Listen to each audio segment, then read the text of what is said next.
ओम नमः शिवाय। शब्दों के इस संसार में हम बोलते हैं, सुनते हैं और समझते हैं, किंतु क्या हमने कभी यह प्रश्न किया है कि वाणी स्वयं किसके द्वारा संचालित होती है? कौन है वह सत्ता जिसके कारण शब्द उत्पन्न होते हैं और जिसके अभाव में वाणी मौन हो जाती है? एकादशोपनिषद प्रसाद की आज की इस प्रस्तुति में आपका स्वागत है। आज हम केनोपनिषद के उस अत्यंत सूक्ष्म और गहन आध्यात्मिक चिंतन की ओर अग्रसर होंगे जहां प्रश्न उठाया गया है, वाचाकम प्रेषिता वत्ति, वाणी किसके आदेश से बोलती है? यह प्रसंग हमें बताता है कि यद्यपि मनुष्य शब्दों के माध्यम से अपने भाव प्रकट करता है, किंतु ब्रह्मा वह परम तत्व है जिसे वाणी पूर्णतः अभिव्यक्त नहीं कर सकती।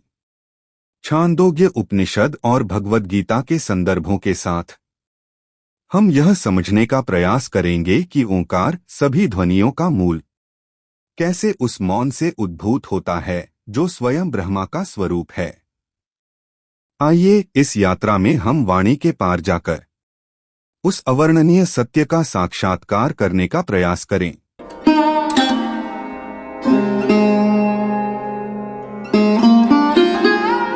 चलिए आज की इस गहरी पड़ताल को शुरू करते हैं। हम सब मतलब दिन भर बोलते हैं, सुनते हैं, अपनी बातें रखते हैं, पर क्या हमने कभी ये सोचा है कि ये आवाज, ये शब्द आखिर आते कहाँ से हैं? मेरा मतलब सिर्फ गले से नहीं, बल्कि इसके पीछे की असली ताकत क्या है? ये एक ऐसा सवाल है जो ऊपर से देखने में बहुत आसान लगता है, लेकिन आप जितना गहरा जाएं उतना ही ये उलझावा लगता है। हम अपनी बोलने की काबिलियत को इतना फॉर ग्रांटेड लेते हैं कि हम ये पूछना ही भूल जाते हैं कि इस पूरी प्रक्रिया को चला कौन रहा है। बिल्कुल। और इसी सवाल की तह तक जाने के लिए हमें सीधे केनोपनिषद के एक सदियों पुराने सवाल पर ले जाता है। तो आज हमारा मकसद ये समझना है कि ये प्राचीन दर्शन हमारी आवाज की असली शक्ति के बारे में क्या कहता है। और ये सब एक बहुत ही सीधे से सवाल से शुरू होता है, केनेशिताम वाचिमिमाम वदंती, यानी किसकी इच्छा से ये वाणी बोली जाती है? तब अपने आप हो रहा है जैसे कोई मशीन हो, या कोई है जो इसे चला रहा है? ये सवाल ही सोच को एक अलग ही दिशा में ले जाता है। आपने बिल्कुल सही पकड़ा। शिष्य उस चेतना को जानना चाहता है जो इस पूरे शारीरिक प्रक्रिया को जान देती है, उसे एक मतलब देती है। स्रोत के मुताबिक ये सवाल हमें सतह से हटाकर उस गहरी शक्ति की खोज की ओर ले जाता है जिसे उपनिषद ब्रह्म कहते हैं, वो परम चेतना जो हर चीज का आधार है। और यहाँ पर मामला सच में दिलचस्प हो जाता है, क्योंकि गुरु का जवाब कोई सीधा साधा वैज्ञानिक फॉर्मूला नहीं है।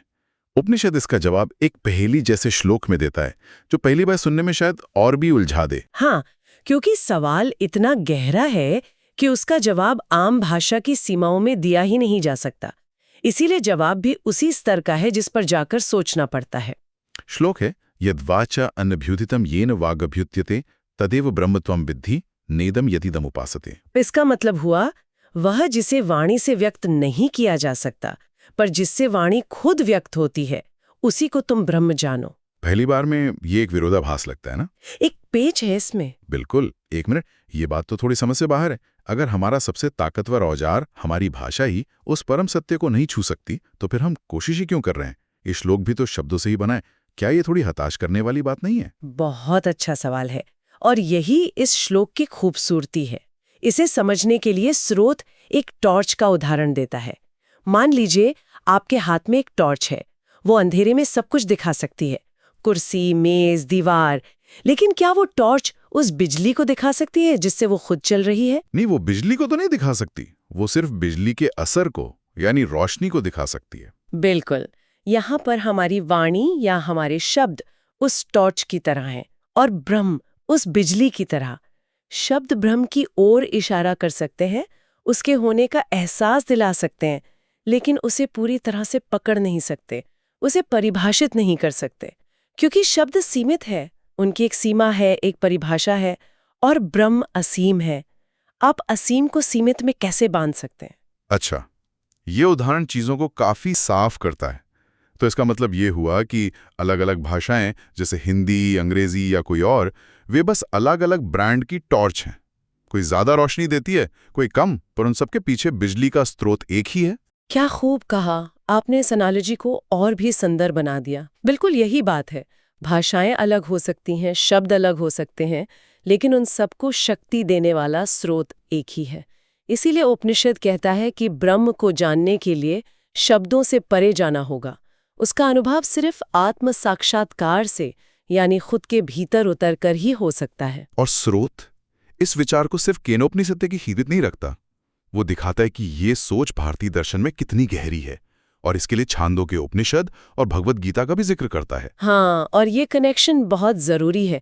ये दिखाता है कि ये कोई एक उपनिषद का अकेला विचार नहीं है, बल्कि एक केंद्रीय सत्य है जिसे अलग अलग ग्रंथों ने अपने अपने तरीके से समझाया है।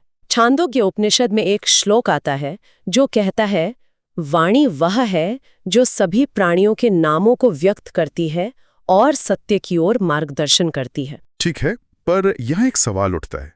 सत्य की ओर मार्गदर्शन करती है, लेकिन शब्द तो झूठ बोलने, धोखा देने और नफरत फैलाने के लिए भी इस्तेमाल होते, तो फिर ये गाइड वाली बात कैसे काम करती है? ये एक बहुत ही व्यावहारिक सवाल है। देखिए, उपनिषद के हिसाब से सत्य सिर्फ तथ्यात्मक सच्चाई नहीं है। सत्य का मतलब है अस्तित्व या जो है। जब हम सच बोलते हैं, यानी जो जैसा है उसे वैसा ही बयान करते हैं, तो हमारे शब्द अस्तित्व के साथ एक तालमेल में आ जाते हैं। झूठ बोलने के लिए हमें ऊर्जा खर्च करके एक झूठी कहानी बनानी पड़ती है जो हमें अस्तित्व की सच्चाई से दूर ले जाती है। इस मायने में सच्ची और शुद्ध वाणी हमें ब्रह्मांड की मौलिक सच्चाई के करीब लाती है। ये एक कंपास की तरह है। आप चाहें तो उसे तोड़कर किसी भी दिशा में फेंक सकते हैं, लेकिन अगर आप उसे सही से इस्तेमाल करेंगे तो वो हमेशा उत्तर दिशा ही दिखाएगा।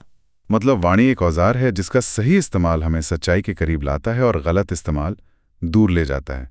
और भगवत गीता का जिक्र भी है जो इस विचार को एक अलग ही स्तर पर ले जाता है। बिल्कुल।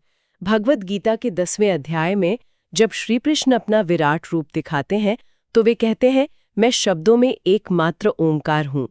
ये एक बहुत गहरा और शक्तिशाली बयान है। ओंकार या ओम को हम एक पवित्र चिन्ह या मंत्र की तरह जानते हैं, पर यहाँ कृष्ण के कहने का क्या मतलब है कि वे ओंकार हैं? जब कृष्ण कहते हैं कि वे ओंकार है, तो वे सिर्फ ये नहीं कह रहे कि ये एक पवित्र शब्द है। वे कह रहे हैं कि ब्रह्मांड की हर ध्वनि, चाहे वो हमारी चीख हो, किसी पक्षी का गीत हो, हवा की सरसराहट हो या दो ग्रहों के टकराने की आवाज हो, सब उसी एक मौलिक कंपन, उसी एक आदि ध्वनि का विस्तार है। आधुनिक विज्ञान जिसे बिग बैंग कहता है, भारतीय दर्शन उसे नाद ब्रह्म या शब्द ब्रह्म कहता है। एक मौलिक कंपन जिससे सृष्टि का निर्माण हुआ। ओम उसी कंपन का प्रतीक है। वाह! तो इसका मतलब है कि हमारी ये बातचीत भी अपने सबसे बुनियादी स्तर पर उसी एक दिव्य स्रोत से जुड़ी हुई है।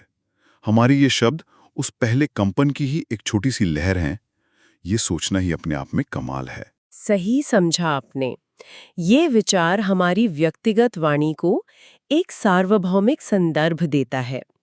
ये बताता है कि जब हम बोलते हैं तो हम सिर्फ अपने विचार व्यक्त नहीं कर रहे होते, बल्कि हम उस कॉस्मिक ऑर्केस्ट्रा का हिस्सा बन रहे होते हैं जो सृष्टि की शुरुआत से बज रहा है। इस गहरे और थोड़े मुश्किल विचार को समझाने के लिए इस स्रोत में एक बहुत सुंदर और सरल कहानी दी गई है। एक संगीत गुरु अपने शिष्यों को संगीत सिखाने के लिए कहते हैं कि वे हर दिन 1 घंटा मौन का अभ्यास करें। ये तो सुनने में ही अजीब है। संगीत सीखने वालों से कहा जा रहा है कि वे चुप रहने की प्रैक्टिस करें। हाँ, और शिष्य भी हैरान हो जाते हैं। वे पूछते हैं, गुरुदेव, संगीत तो सुरों और ध्वनियों का खेल है, फिर हम मौन का अभ्यास क्यों करें? इससे हमारा संगीत कैसे सुधरेगा? गुरु मुस्कुराते हैं और कहते हैं, ध्वनि का असली स्रोत मौन में छिपा है। 2 सुरों के बीच का सन्नाटा ही संगीत को सुंदर बनाता है।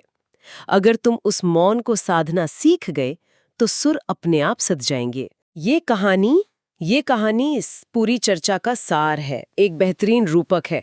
जिस तरह संगीत की आत्मा 2 नोटों के बीच के ठहराव यानी मौन में बसती है, उसी तरह हमारी वाणी की असली शक्ति भी शब्दों के पीछे के शांत स्रोत ब्रह्म में है। वो मौन ही संगीत को सांस लेने की जगह देता है। ये कुछ वैसा ही है जैसे कलाकारों को नेगेटिव स्पेस पर ध्यान देना सिखाया जाता है। जो खाली जगह है वही असली रूप को उभारती है।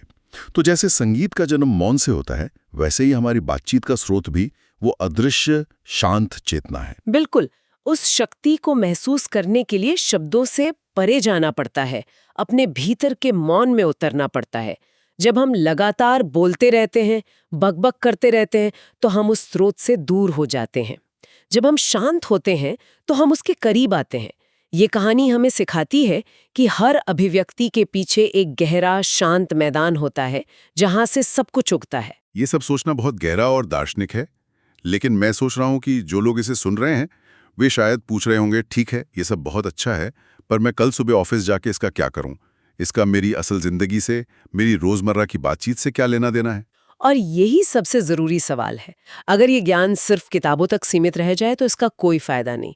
स्रोत इस पर एक बहुत ही व्यावहारिक नजरिया देता है। देखिए, जैसे ही आप ये मानने लगते हैं कि आपकी बोलने की क्षमता सिर्फ आपकी नहीं है, बल्कि यह एक दिव्य शक्ति से आ रही है, तो आपके शब्दों का वजन और आपकी जिम्मेदारी दोनों बढ़ जाते हैं। मतलब हम अपने शब्दों को हल्के में नहीं ले सकते। बिल्कुल नहीं।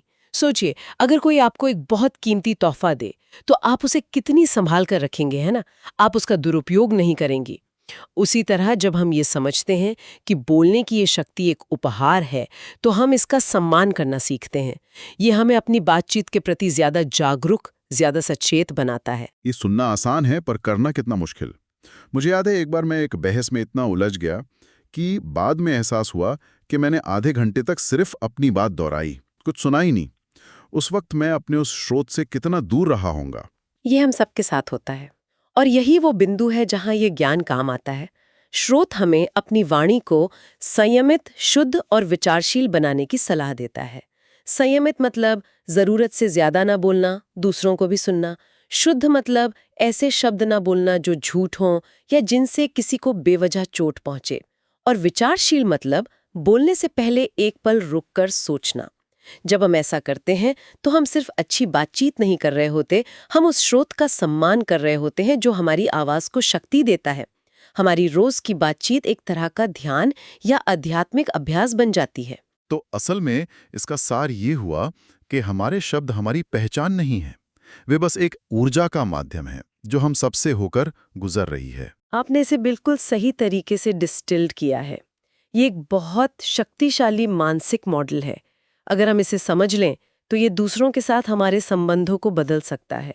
मिसाल के तौर पर, जब कोई हमसे कठोर शब्द बोलता है तो हम उसे व्यक्तिगत रूप से लेने की बजाय ये देख सकते हैं कि शायद उस व्यक्ति के भीतर ऊर्जा का प्रवाह असंतुलित है। यह हमें गुस्सा होने की बजाय शायद थोड़ी हमदर्दी महसूस करने में मदद करे। तो आज की इस गहरी खोज का निचोड़ ये है कि हमारी बोलने की काबिलियत एक शानदार औजार है, लेकिन इसकी असली शक्ति, इसका सोर्स कोड, वो परम चेतना है जिसे ब्रह्म कहते हैं। एक ऐसी शक्ति जिसे शब्द कभी पूरी तरह बयान नहीं कर सकते, पर उसी से हर शब्द को बयां करने की शक्ति मिलती है। बिल्कुल। केनोपनिषद से लेकर गीता तक सभी ग्रंथ इसी एक स्रोत की ओर इशारा करते हैं। हमारी वाणी उस अनंत महासागर की एक लहर की तरह है। ये हमें विनम्र भी बनाती है। ये याद दिलाती है कि हमारे विचार और शब्द कितने भी महान क्यों न हो, वे उस परम सत्य का एक छोटा सा अंश ही व्यक्त कर सकते हैं जिससे वे पैदा हुए हैं। और जाने से पहले आप सबके लिए सोचने के लिए एक आखिरी विचार छोड़ जाते हैं। अगर हमारे शब्दों का असली स्रोत शांत और असीम है, तो फिर हमारी दिन भर की बेवजह की बातों और शोर शराबे का क्या मतलब रह जाता है? और अगर हम अपने शब्दों के बीच के मौन पर, उस खामोशी पर थोड़ा ज्यादा ध्यान देना शुरू करें, तो शायद हमें वो स्रोत सुनाई दे जाए जहां से सारे शब्द आते हैं।